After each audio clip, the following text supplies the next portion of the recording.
Hey, everyone.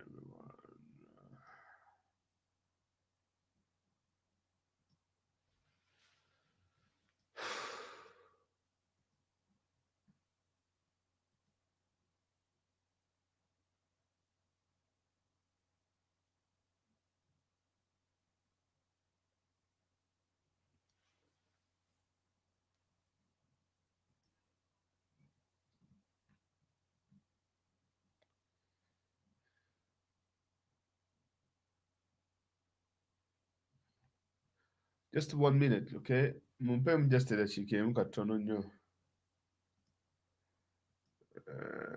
Yes. Ntereza mwana katono.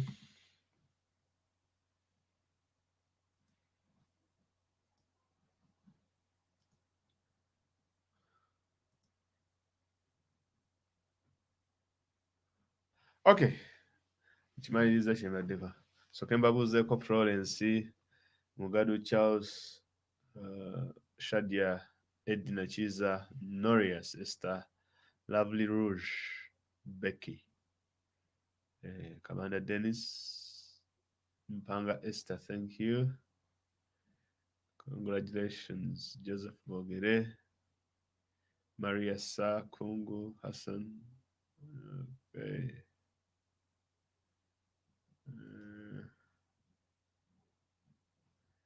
Some people say they cannot post comments.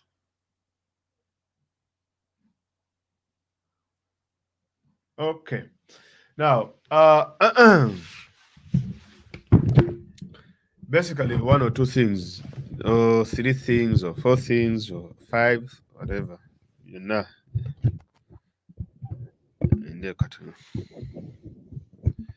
Eddoboozi yange lirikiriya mumbuulire eddoboozi oba liri okay.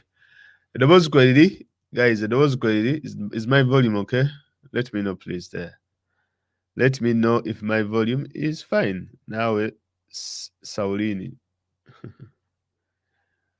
Abamu ku mmwe mbamanyi abeera mu fake account nga mwogera. So let me know if my volume is fine and then we can start. Sound is clear. Okay, that's good. Now, tutandikire wa.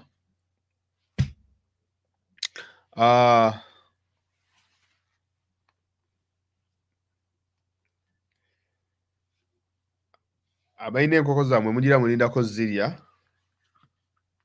kubanga ebintu gye bigenda mu maaso awo ebintu bitabuse.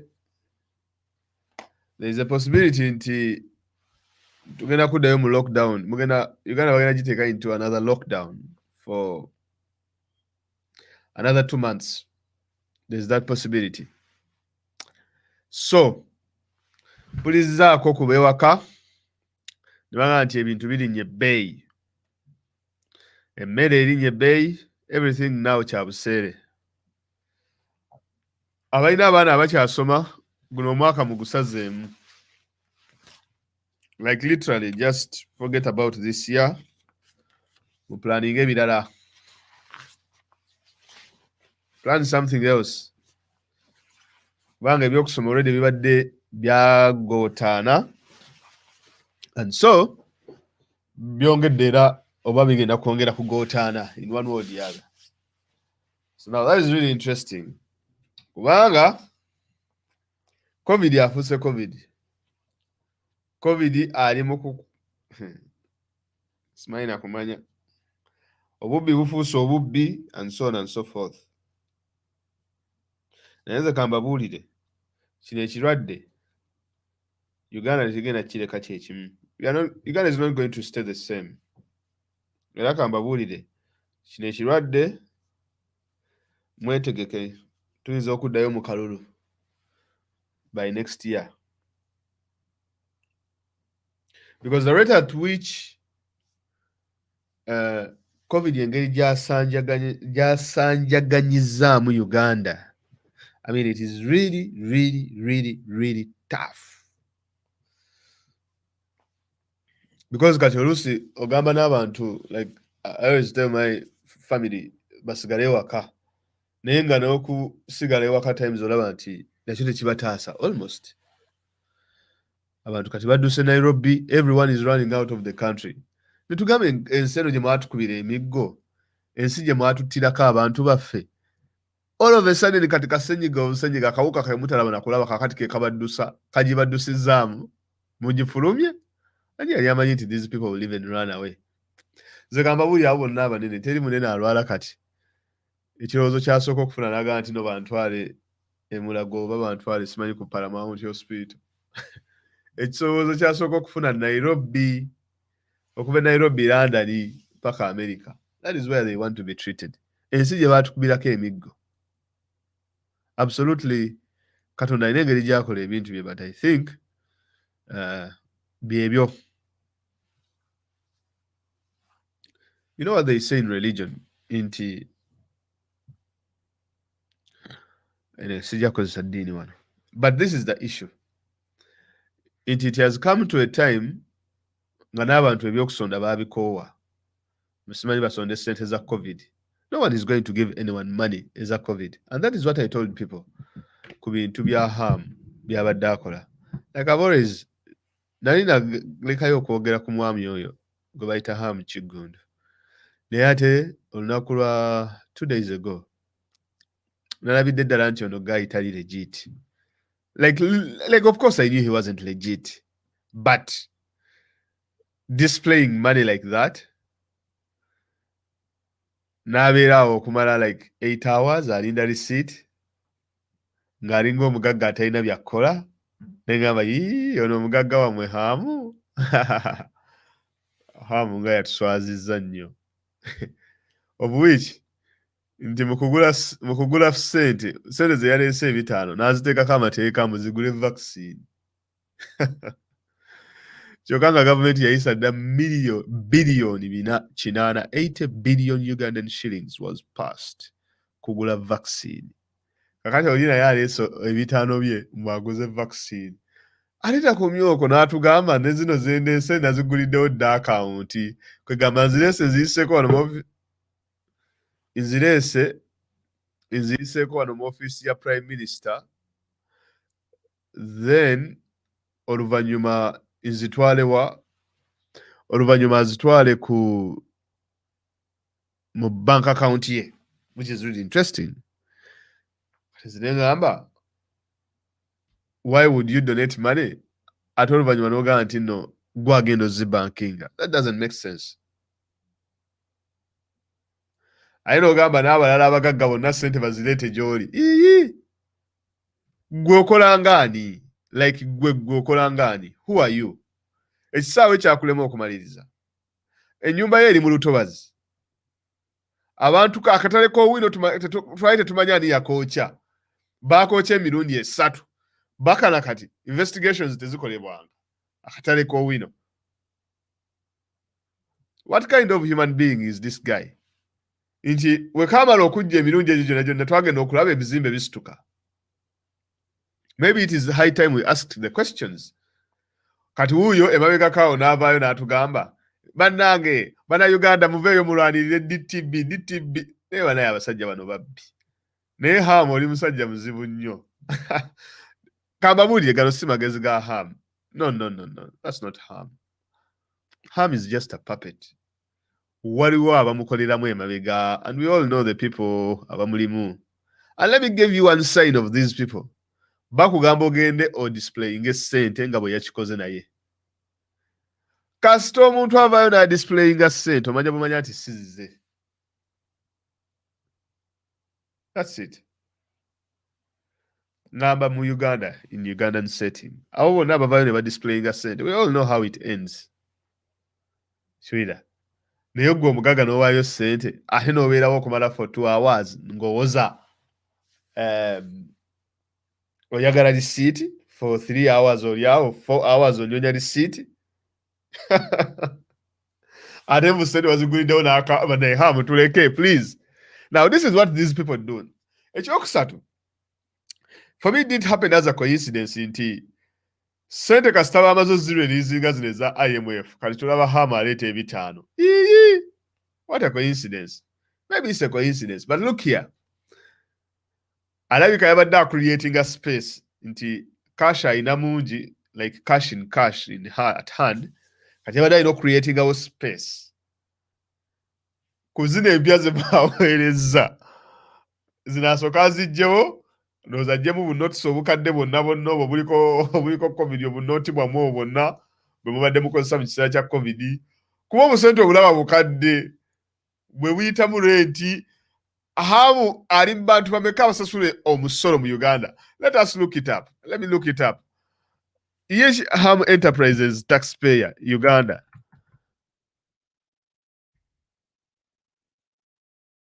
Yeta Ham Enterprises.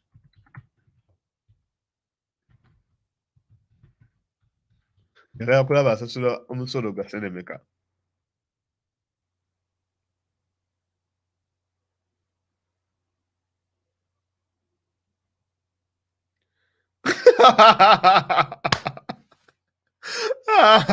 Banaye nze nange kano kakebeddeko bukebezi wano temugaba ebintu bino nazze paasi.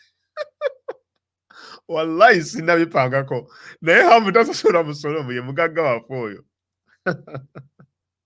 Kankabaleetere wano ate kati nze ŋŋaana. Munansonyiwa nasiibye, so nyinza okuba nga sirina maanyi naye temupa.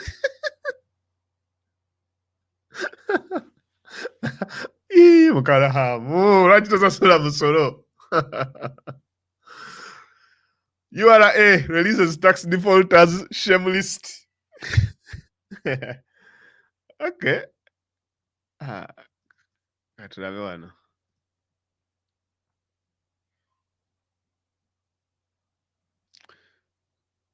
Okay, URA releases abatasasula musolo mu Uganda.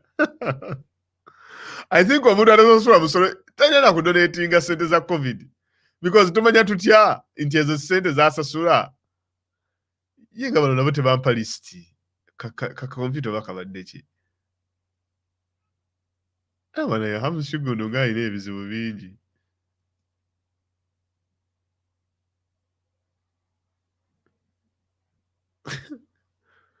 Kale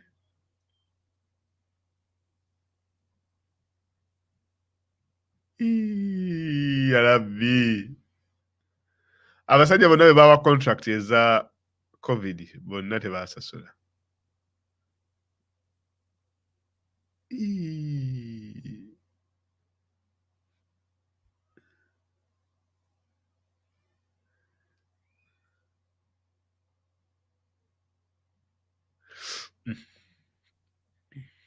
Kati katusabe kuba wano balaga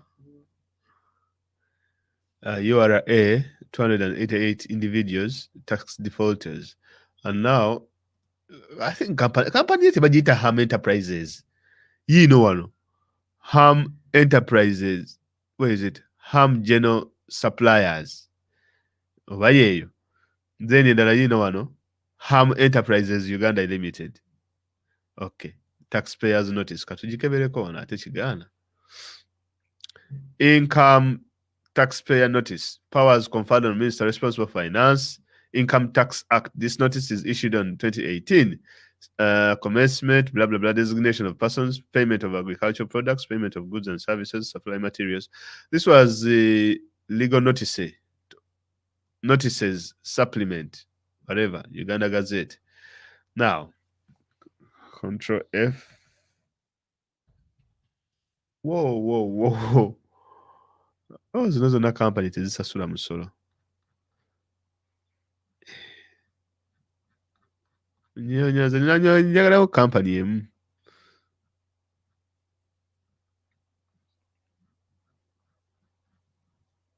What is it? Bazikweka muno tebaagala tuzirabe. Ham Enterprises, wano. Yiyo tesasula musolo. What is it, exempted or what?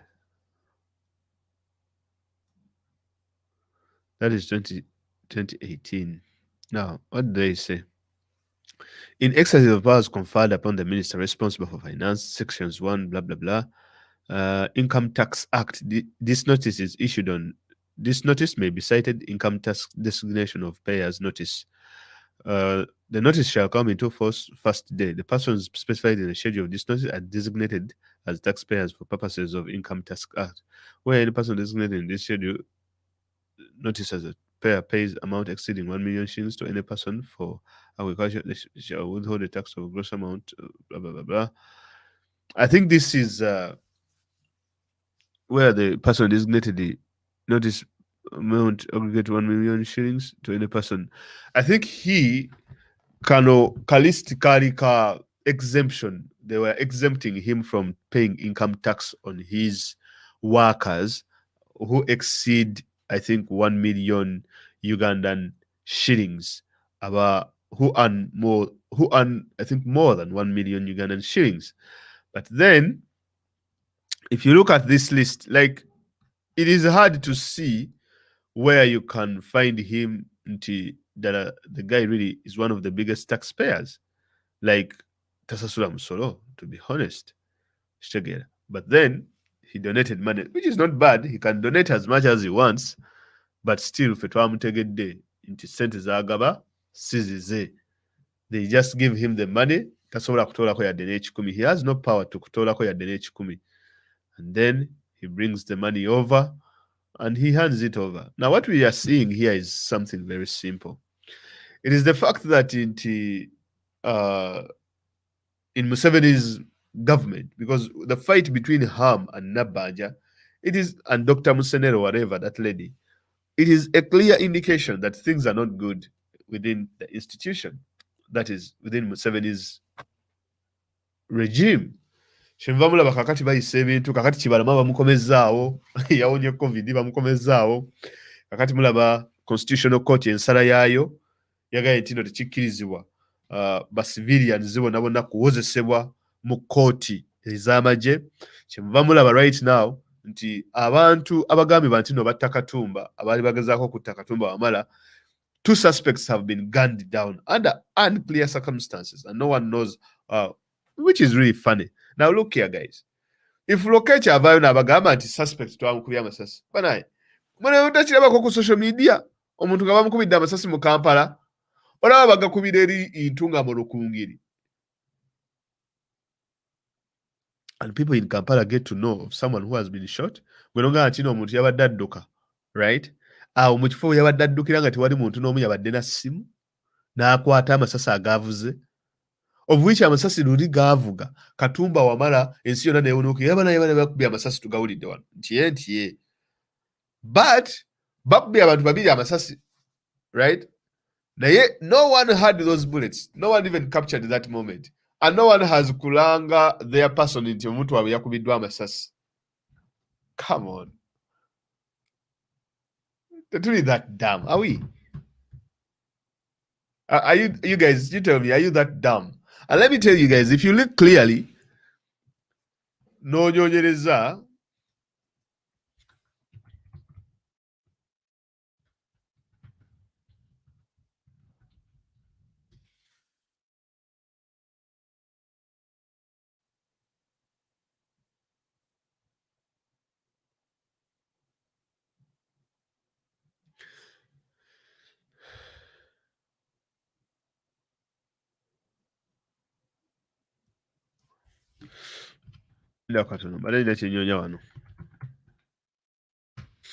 like if you look clearly, yeah, like I mean, what is happening right now in Uganda is that the entire state is in disarray. Because look here, COVID has overwhelmed the entire system. The entire system has been overwhelmed by COVID in a year. That is the political, economic, and social. Cut everyone for himself and God for us all. Abalamuzi, abamaje, everyone for himself.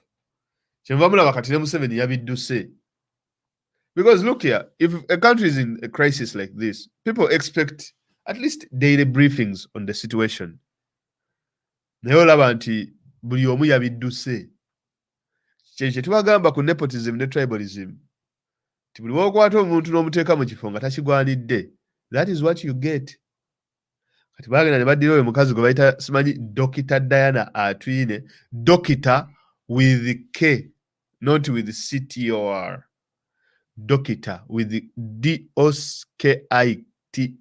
You see, there is doctors, then I want a Dokita. Dr. Diana Atwine. Wodiwulira nno nga bayogera, oh, Dr. Diana. Oyinza ogamba nti noba yali kiki kyamaanyi nnyo kye yali akoze n'ajjanjaba. Kuba singa Dr. Diana Atwine yali mugezi. Nga ebyolusawo abitegeera. Iba naye singa bw'omugugolingako omulaba. Tulina bw'omulaba. Kati bawo Dr. gwe bayita Musenero.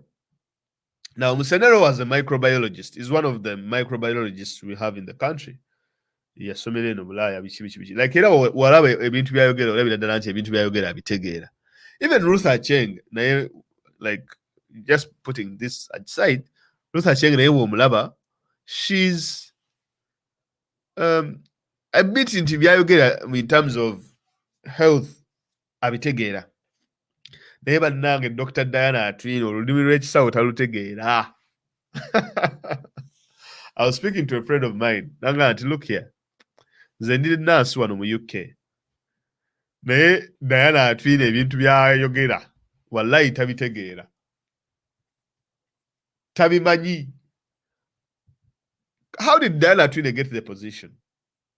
At first, yagenda n'asomera embalala science and technology, n'afuna bachelor's. She's a physician, that's what they say. Then n'ayingira mu State House, n'afuuka personal physician wa Museveni, personal doctor. Kati wamala okufuna personal doctor wa Museveni, kati nga we mulaba Nakalema waakola bino byakola Nakalema. She's all over the place.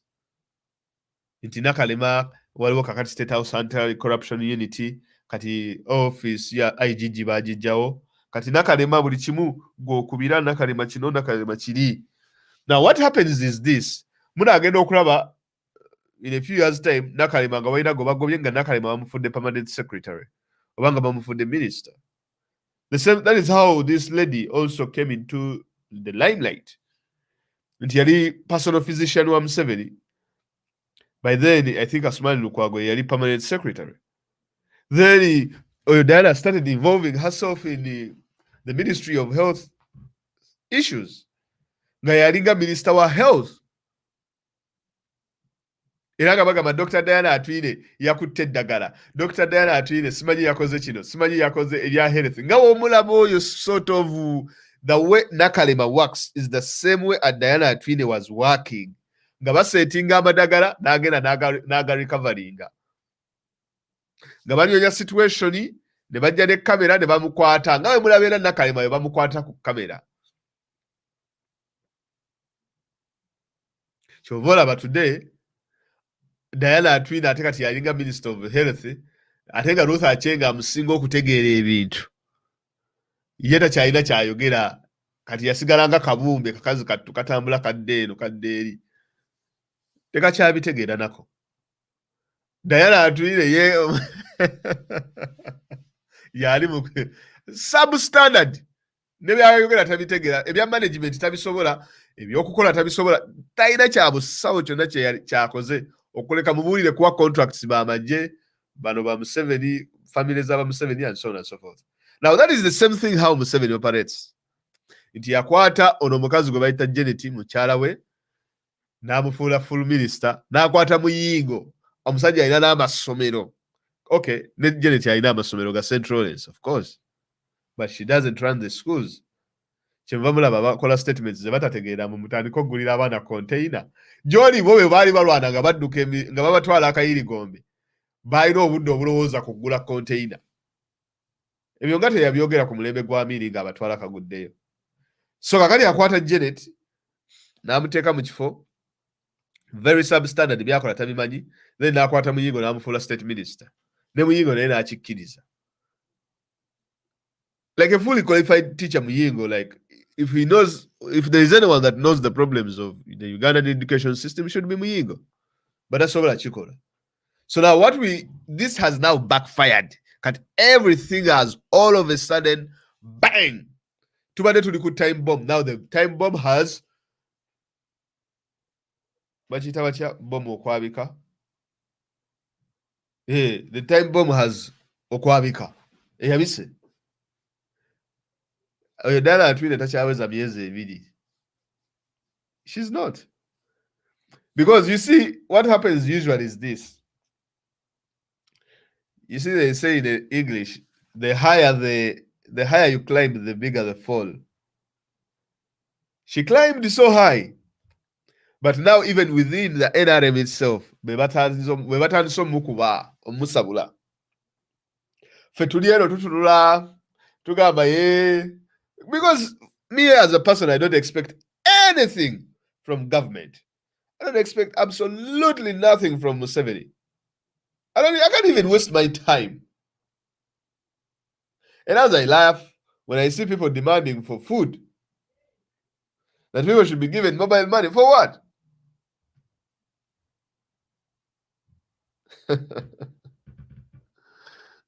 Whenever you say Museveni to give you those handouts, those are mechanisms to steal money.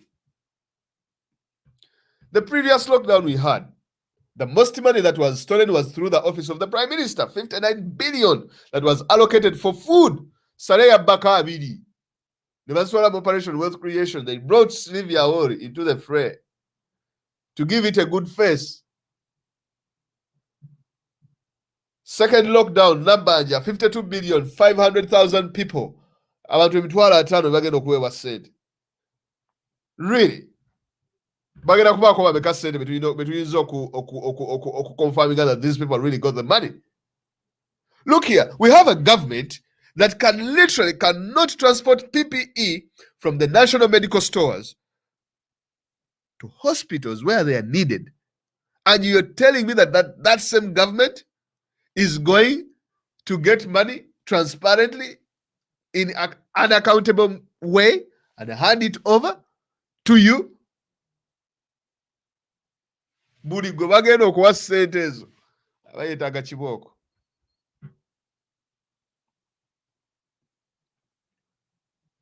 I'm sorry, I might disagree with many people.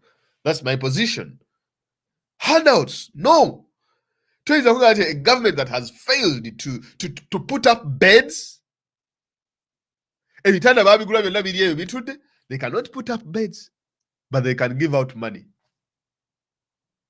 Look here, I was reading about a hospital in Yumbe. That is in the West Nile district, northern Uganda. Now, this hospital was financed by the OPEC Foundation. OPEC is the Organization of Petroleum Exporting Countries. Those are countries that export petroleum. So they have this foundation where they help to build roads, schools, and they give loans. So Uganda got a loan whereby they had to renovate Yumbe Hospital and elevate it to, I think, a referral hospital, as well as Kayunga renovations. And then the entire loan costed, I think, something like $41 million US. Yesterday, but one. Okay. Yesterday, but one, the hospital was opened up. This foundation equipped it with everything.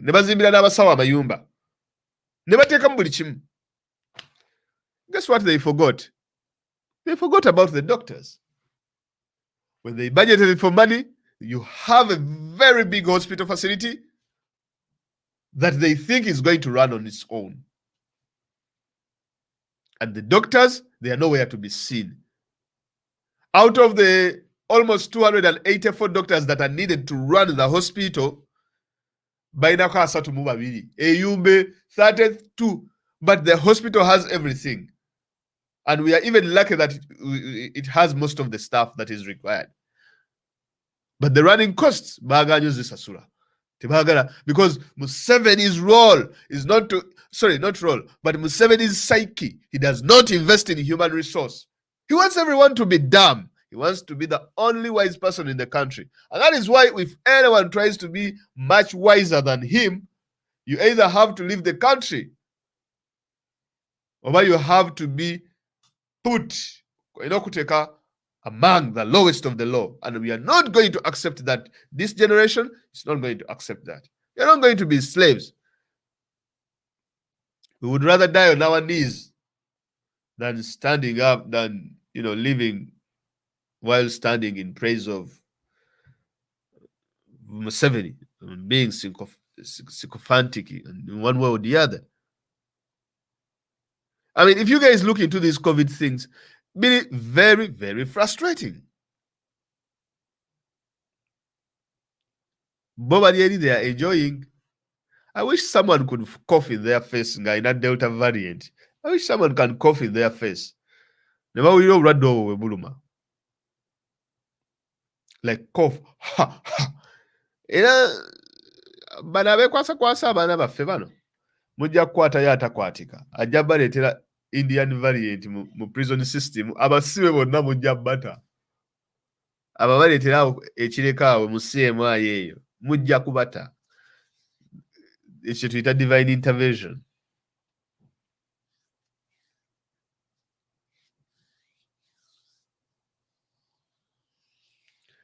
You might think that you have fought us. Mukoze binaye mukola. But look here. Ekigenda okubakuba temugenda nakumanya gye kigenda kuva. Ekibakuba temumanyi gye kiva actually. You don't know.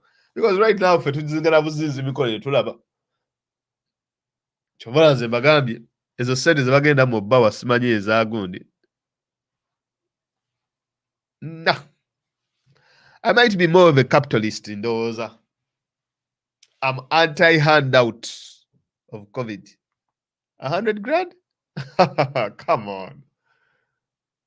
Nga sente twetaaga abantu gula oxygen. Lwaki temusobola kukolamu kintu? 59 billion Ugandan shillings ze bagenda okuwa abantu 500,000 Ugandans, of which we banaawa leero sente abamaliza n'okufa enkya. That handout begarism, okusabiriza okwo kwe kusse Uganda yaffe, tusabiriza nnyo guys, tubeeko n'emmizi. Ebyo muwoza mwe tulina mmere ya kulya batuwe emitwalo 10 tulye. No, you don't need food. Look here, guy agenda kujja billion 5 abaweeko 10 billion anaaga kube anagenda gakuba. That is the problem with Africa today. It is the problem with the world today, that most people only think about themselves. They think about me.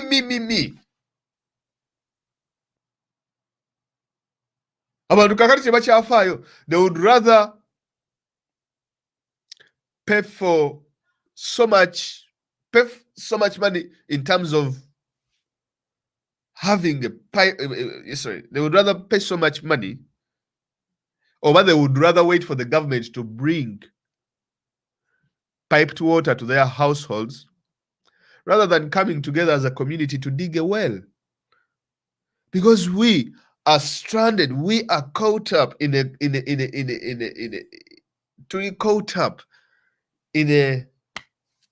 what do you call it? In that bubble of being beggars. They have killed us all. And look here.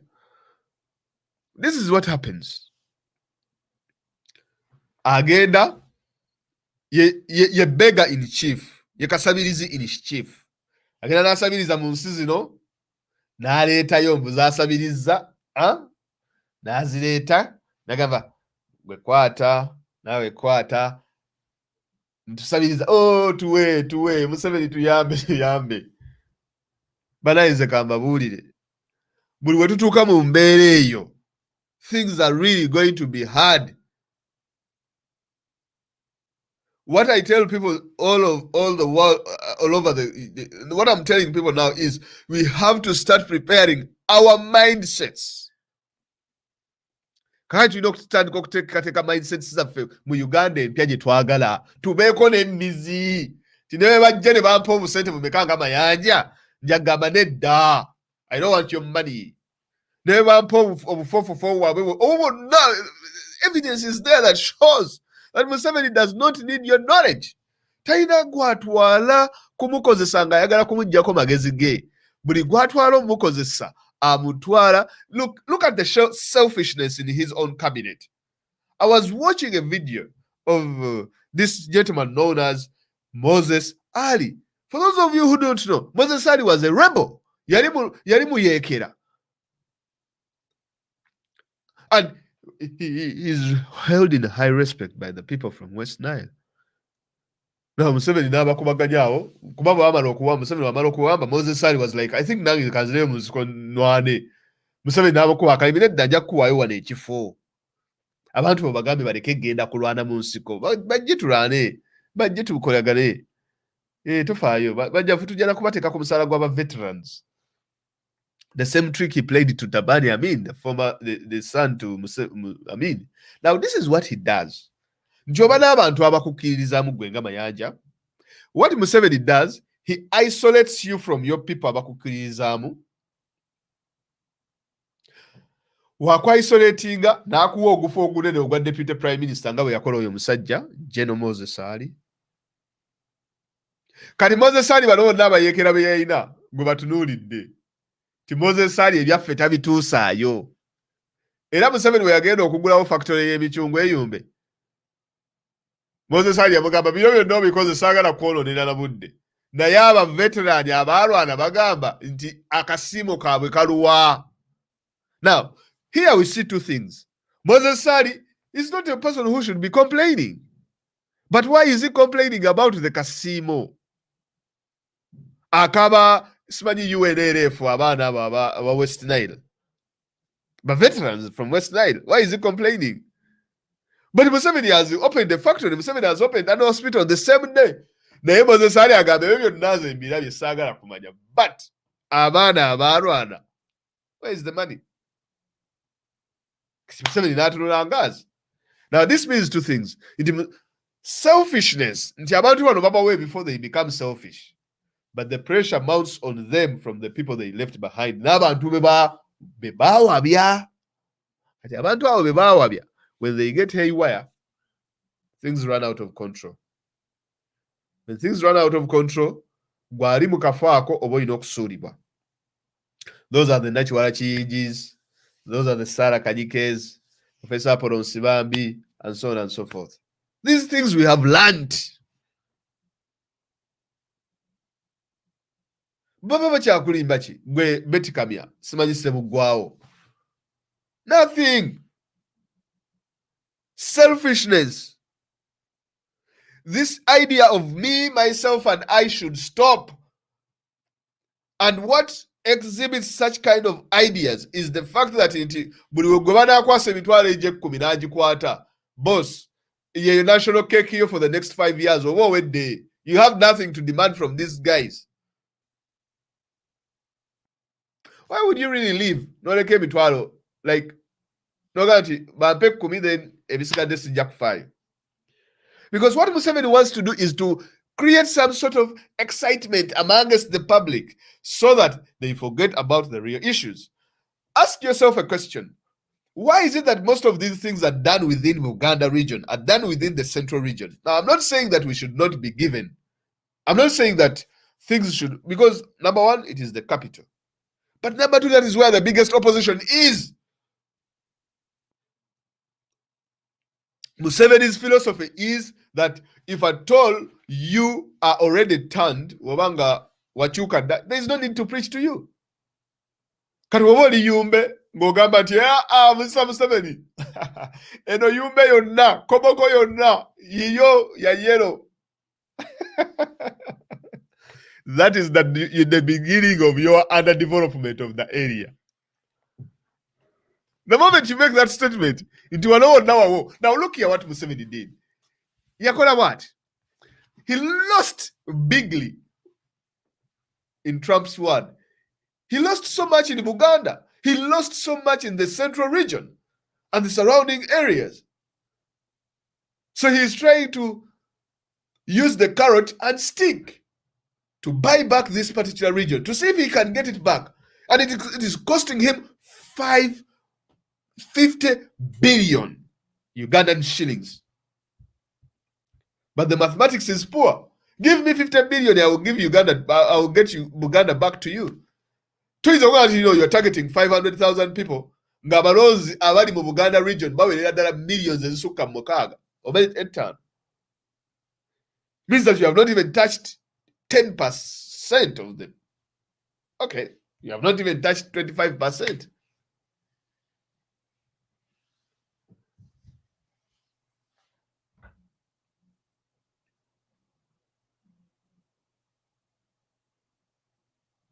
So, the idea of handouts ez'okuwa abantu simanyi mitwalo 2, mitwalo 10, that's not what people should be debating. We shouldn't be debating nti lwaki bamuwa 10 bamuwa 5. Why? The people are struggling to get oxygen.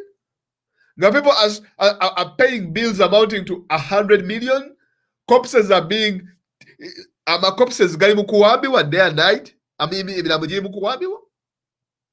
And the biggest problem in Uganda is no. Sente baziteeke ku mobile money oba baziteeke mu basa. Sente delivering in person. How did we get this low?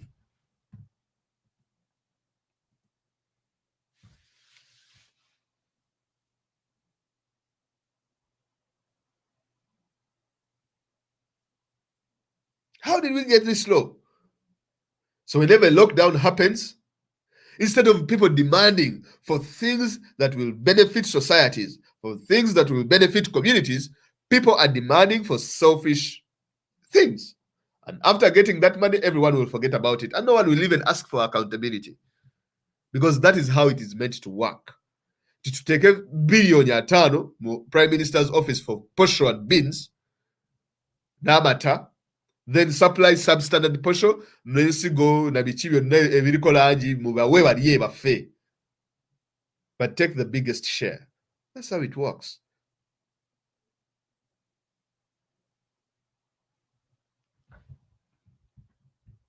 Now, some people have the idea that people should take the money, blah, blah, blah, blah. Ekyokutwala ssente eyebera silensa gye bakuba kazimba mugalu n'oli Yona. Sorry, wekitiibwa Yona. Archbishop Yona, yeah. Nti buli wowoggana ennyo Museveni ajagenda nga bakwata ekibaasa nga bakikkanyugira ng'osirika. Should people starve? No. But our people deserve better. If at all the system is created to support Rachi systems z'Ebungereza zikola, Rachi systems z'omu America zikola. Why is it that people in America can trust the government? Government singeba game munegera kutuwa sente za stimulus $10,000 I'm going to receive the money. I will get the money. It is because the systems work. Number one, these people pay taxes. In Uganda, do we pay taxes? Of course we do. Even out of the little we make or out of the little people do. Because people should understand the fact that you are paying taxes through VAT and all this kind of stuff, you should be demanding for better and not just £10 or £20. Look here, guys. Emitwalo 2 gye bagenda obba wasimanye 10. Those are just £20. £20.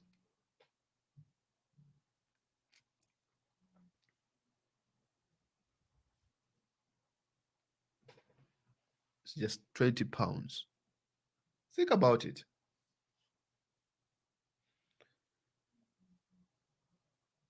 People have not tetunayiga ngeri ya kudemandinga misolo gyaffe gye tuwa.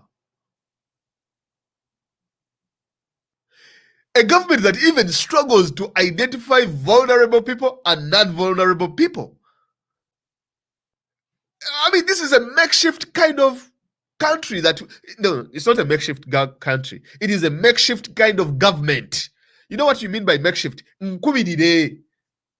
See a government in a plan, see a government in Manyichekola. These people don't know what they are doing at all, completely and also.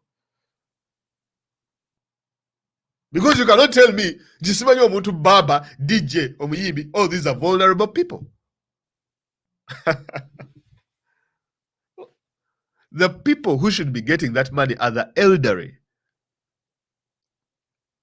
Ne abantu maybe abaliko obulemu ku mubiri, abatakola.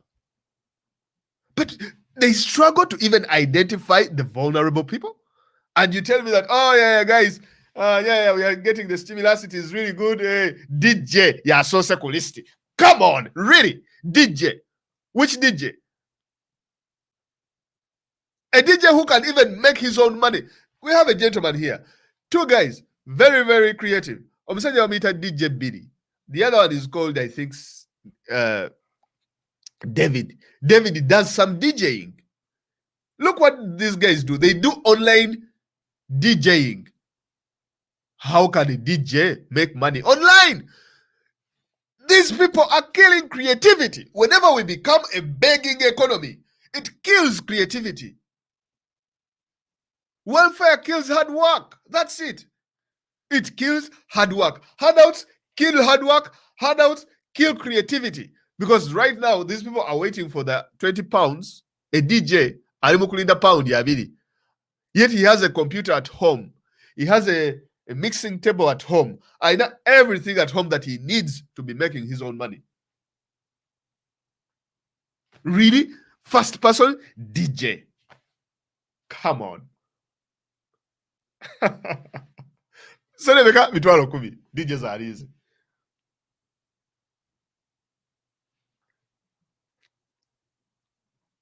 Here in the West, people are making so much money during COVID.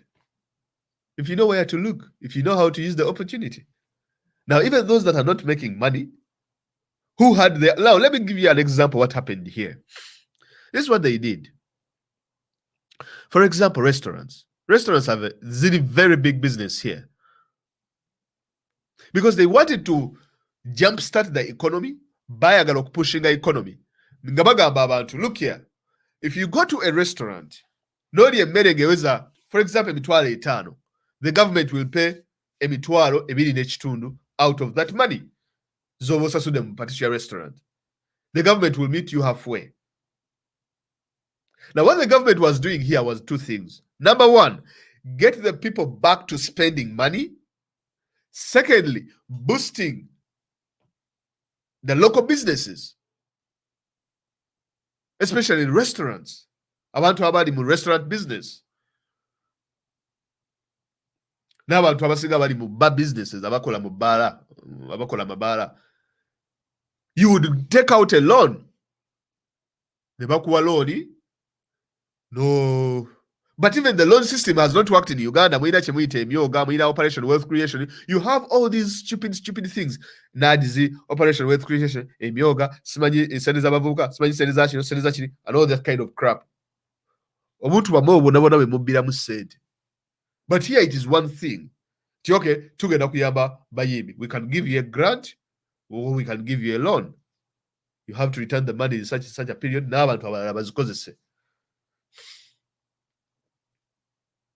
And whatever they do is actually insured, such that if these things fail, there is a backup. That's how you jumpstart the economy. But then you're telling people, to bawe mitwalo 10.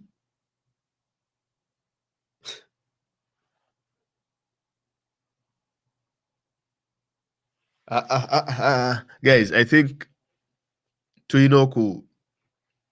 need to learn to know what to demand for.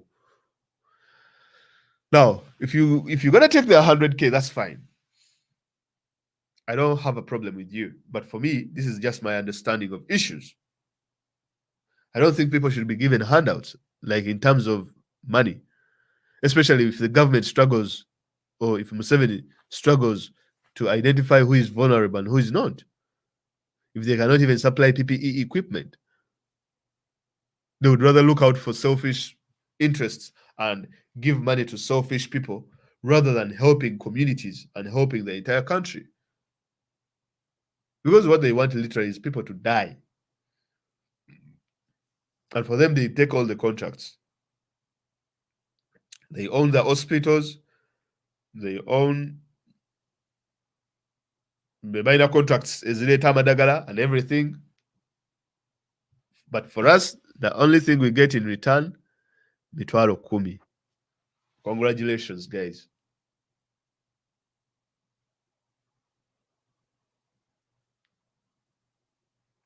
So you see, kati tugenda kola ba DJ n'ebyuma byabwe ne gundi zaabwe ez'okumutwe baze kukima mitwalo 10. And then the same thing is for musicians. Really? Can you really tell me, a musician, what have you been doing all this time? Now, for me, now this is what I tell people.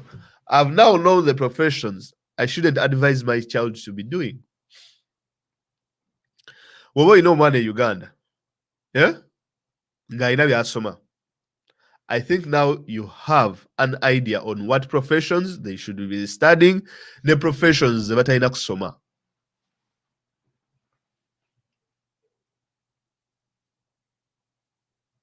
What has a musician been doing for over 20 years? Okunga Mesa was not, he's struggling. Really? Because music system, music industry mwagita yafuuka yakusabiriza buli kaseera Museveni tugende tumuyimbire tubonga nawe come on. Ka music nga bagundi bo tebakaaba bano babana boy nga bosi bana bayo bakaaba ba Davido yani oyo omulala Diamond Platinum nabana bayo bakaaba ba Diamond Platinums. Wano omukulu yabayita His Excellency mujje tulumbe tewali yalinnyayo buli omadduka yaba naye mulese ekoni kale ekoni abasasulire.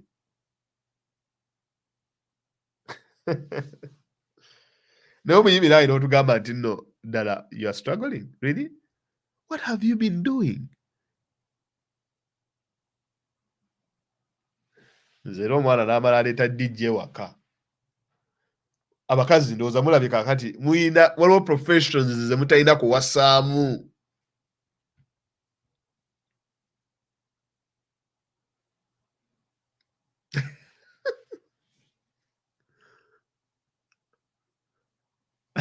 oli wakuleetera DJ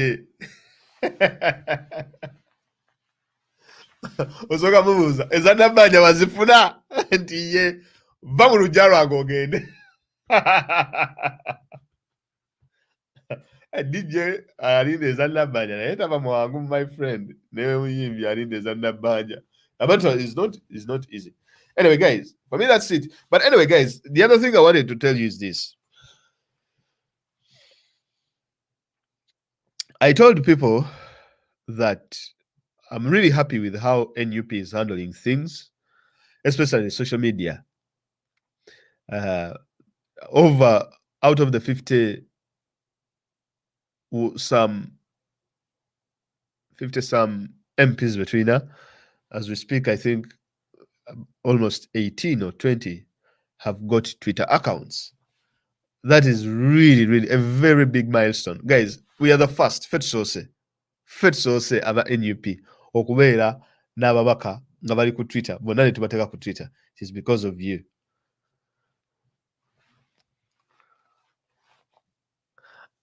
Banaye kasita mulabayo omusomesa asaba buli gwe bawadde ku mitwalo 10 buli profession gye bawa emitwalo egyo 10 temugiwasaamu mugiboole buli azikwata ezo 10 olinga profession n'akwata 10 eryo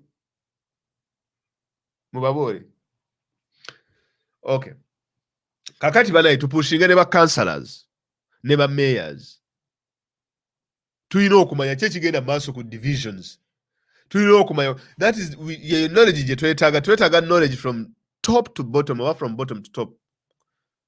Now ekisasazza kye kino nti good NUP kyekibiina ekikyasoose n'okufuna YouTube channel kakati era mugende mu subscribing ku YouTube ya NUP. That is good. Eyo milestone nene very big mu politics wa Uganda era mugenda kulaba n'obwenaremu nga nabo bugoberera mwekyo NRM kyekino kituyita qualitative not quantitative. Buli mubaka we NUP alimu abenaremu 10. Kati ogambe bati Kasayija agende ku Twitter. Musajja wattu Kasayija kikyamanyi. Essimu akwata buloka. Abaana kakali baziyisa seereza. Tukwata ziseereza no seereza. Oli akyakwata y'amapeesa. Man. Kasayija naye alikote Nabanja yaggulawo akawunti singa 8 nga leero ateeka eno luli n'apostinga nti kati apostinge messages ziri private, but that is good. Era kakati tulaba MPs abamu era batandise nabo okukomawo ku live. Kapressure bakawulidde. If we take that route, kababuli ate kati mwirana bingi nnyo ebyokukola. Era luli nalaba Sseggo n'atweetinze ku bya Constitutional Court ruling, Malende n'atweetinga Constitutional Court ruling, Mathias Mpuuga n'atweetinga. Kati olaba ne Mathias Mpuuga naye awera, ejje liwera, Joyce Baagale akinyonyogera. Ono politics owa radio Uganda, simanyi radio Uganda radio, because it is good to go on these radios, but the biggest chunk of Ugandans bali ku Facebook, bali ku Twitter. The government, Museveni and his cronies will literally not react on anything ekigenda maaso ku radio or TV. But whatever happens on social media, they will run. They will react very fast. They will react very fast. Mulabe abantu bamekaba abafunye obulamu bwabwe ne bukyukira ku Facebook. So many people have changed their lives on Facebook and Twitter. So many people, especially in Uganda. If you go on Twitter,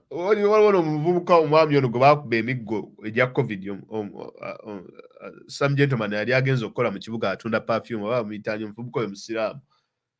People went and nebamudduukira, they helped him out. Naye goloza bamala muwulira ku radio. Oba bamala muwulira ku TV. The reason as to why into radio and TV kakati zidaying out, people cannot react in real time. Because the comments wogenda zisanga ku radio. Nti, okay, tubadde ku program ya gundi, and people are commenting. Era olinda masimu. TV the same. People will sit and watch TV. There are no comments on TV running.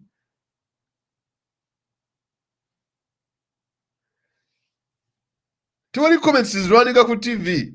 Era Mathias Mpuuga omukulu His Excellency Robert Kyagulanyi Ssentamu mukukwasa ekifo ekyo yalonda. Yes. Ekyo tuyite qualitative. Ate omuntu n'omuwa obuvunaanyizibwa n'omuleka performing tasks ze. Si bye biri ebyaluli nti baabalondanga naye ate nga decisions zikolebwa Katonga. Neeri bayitayo batya eri egayaza nga gyeziko. Egayaza eyo sayidi eyo nga gyezikolebwa.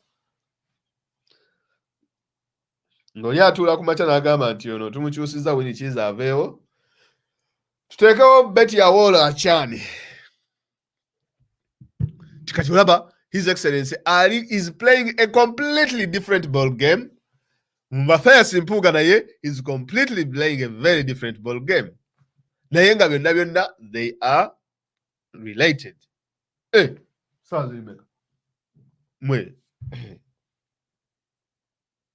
Saazi nyakitundu naatera okumaliriza nga byonna biri related.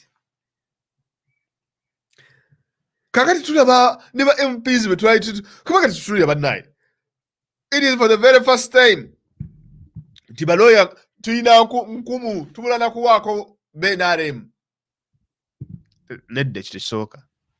Muyina bamalende wali n'akisukuma ne muba ne mukulu Sseggo wali n'akinyonyogera ne muba ne yanyonya.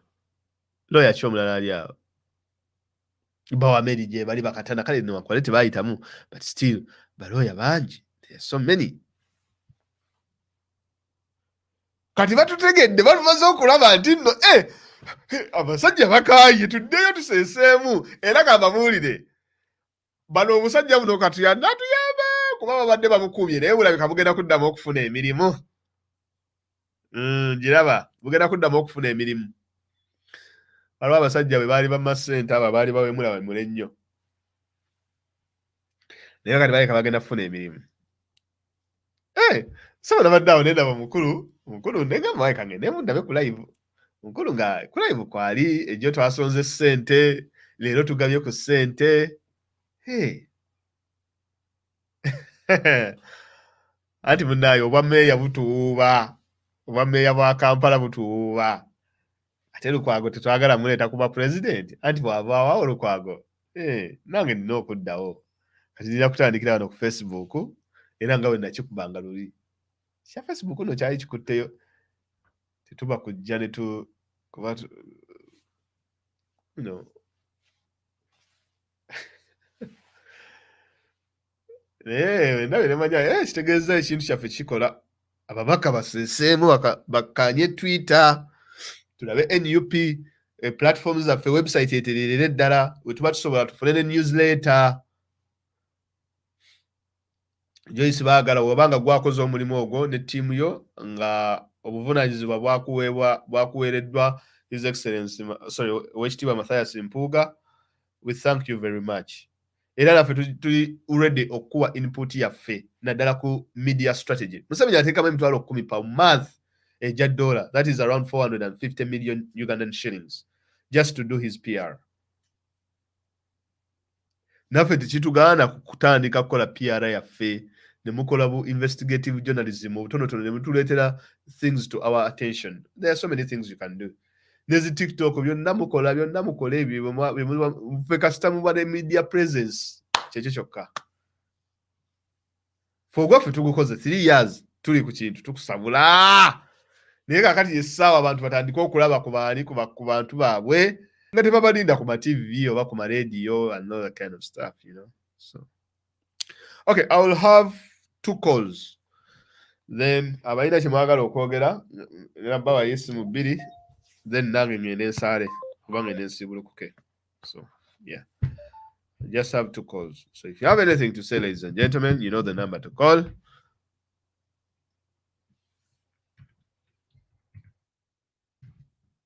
Just if you have anything to say.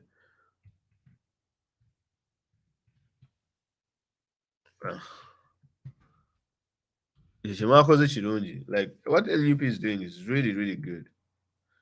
Balabona bakibalama kati bakomyewo. Naye kibalama omusajja oyo ye jjajja akyasinza okubonaabona mu Uganda.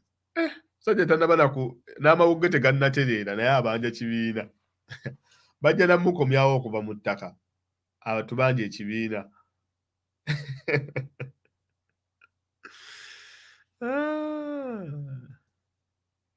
Kale guys, if you have anything to say, please just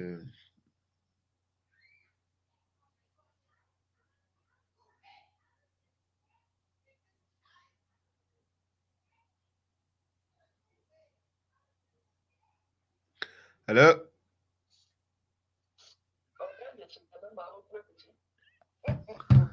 N'amabugwe tegannabakala tegannawona musajja wattu ali mu kubanja kibiina. Ate yalwala COVID. Kakati sebo webale kuweereza. Kale. Kirabika nze leeti oba nze bukyali naye ensonga y'omukazi ono okukwekaliza mu Bannayuganda n'atugamba twerabire ssente zonna ezasondebwa mu first wave tugende mu maaso wadde bazimishandolinga ebyo tubyerabire tuddemu tusondere gavumenti ssente za COVID. Bannayuganda nga tebanyiiga. Kati akijustifyinze nti oke ziri zabbibwa tuzeerabire tuddemu tusonde. Naye nzijukira bulungi nnyo nawulira bwe mba saawaba omuvubuka eyakima ebidomola by'amazzi n'atwalayo 3,000 n'aziwaayo. Bwe naye tebamubuulidde ssente ze kiki ezaakola. Bazibba. Ate olina kyakyoyinza okubuuza bano abasajja. Kaakati bazibba. Naye Nabbanja asazeewo naye afuulibwa papeti ajja ayimirire mu maaso g'Abannayuganda bagamba ezo zeerabire muleete endala. Kati yali ozannya agenda ozimuwa. Olaba ne Kazimba Mugalu naye azinyoonya ezisasula kyaki taziraba. Bannanga tetoleeta Kazimba Mugalu. Eza Nabbanja yazitutte $5,000,000 tafaayo abantu baffe enjala ye kasitabamu Kazimba Mugalu ne ssente toyawula mayembe. Kanve ku ssimu eno bye. Bye.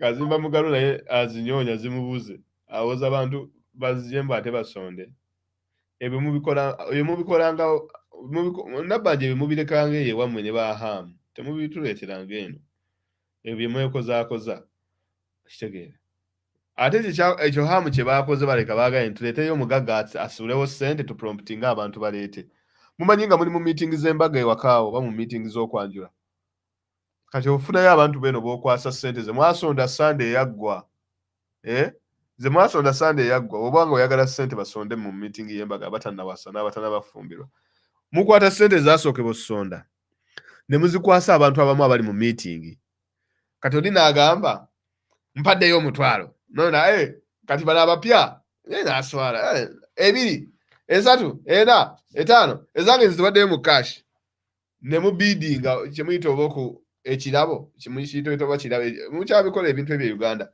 ne muteekawo ekirabo ne mukitunda ogenda okutuuka ewaka nga sowaani na fooko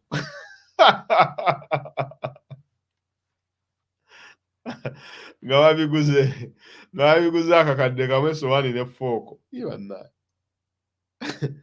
sowaani ne fooko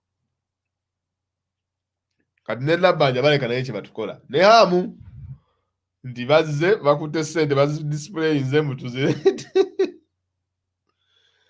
Hello? Hello? Hello? Yeah. Hello? Yes.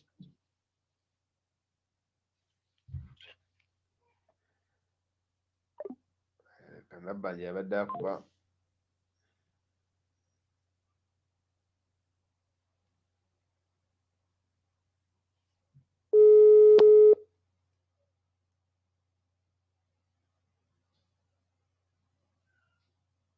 Yes, alo badde ogamba otya? Muganda yange webale kuweereza. Webale kuwuliriza mukulu. Yali muganda yange. Kakati ensonga enkulu gavumenti eyo eboogera nti abantu baddemu basombe ssente. Ekisookera ddala bwe baba bakkiriza nti ezasooka baazikozesa bubi, abaazikozesa obubi baali bamu mu Uganda oba bali luzira. Abaana ba NUP babanoonya enkya n'eggulo. Owulira ne bw'aba nga agudde ku bodaboda gwe bajjawo bodaboda ng'ekubye ekiku gwe bakwata ne batwala nti yakoze akabenje. Owulira naye abantu ababba obutitimbe n'obutitimbe obwandiyambye Abannayuganda babaleka bayinaayina. Kyowulira buli Munnayuganda waali alina okubeera ng'anyiiga bunyiizi kati bwe bituuse. Ekisembayo nti gavumenti erina okumanya nti COVID temanyi ddi lwana agenda kubanga ne bannasayansi mu Uganda bukyanga COVID avaayo tebatulaganga kuba atuleetera omusajja mbu mu nnaku 14 agenda kuba akoze eddagala lya COVID oba bannaye baatufuula byakuzanyisa. Oyo teyalabika ne kadaaga.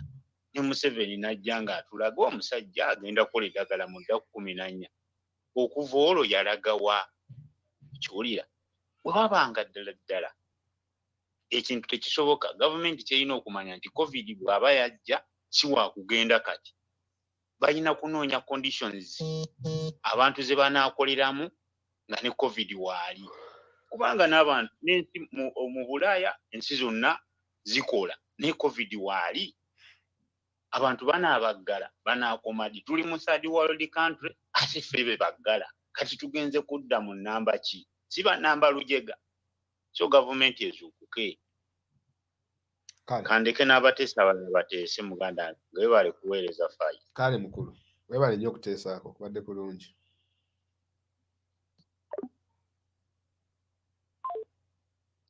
Okay guys, munzikirize nange nkome wano tusinkane enkya ngende nsabire ku Uganda yaffe. Have a blessed one. Bye bye.